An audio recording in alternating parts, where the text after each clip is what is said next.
నమస్తే పిల్లలు. ఈ వీడియోలో మనం మరికొన్ని సామెతల గురించి తెలుసుకుందాం.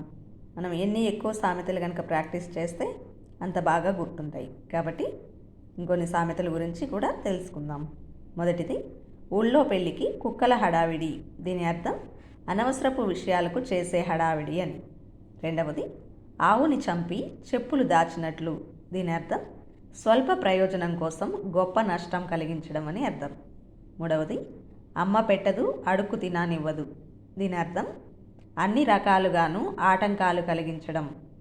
అన్ని పనుల్లోనూ ఆటంకాలు కలిగిస్తుంటారు కదా, అలాంటి సందర్భంలో ఈ సామెతని చెప్తుంటారన్నమాట. నాలుగవది, ఆ ఊరికి ఈ ఊరు ఎంత దూరమో ఈ ఊరికి ఆ ఊరు అంతే దూరం. దీని అర్థం మన ప్రవర్తనని బట్టే ఎదుటివారి ప్రవర్తన కూడా ఉంటుంది అని.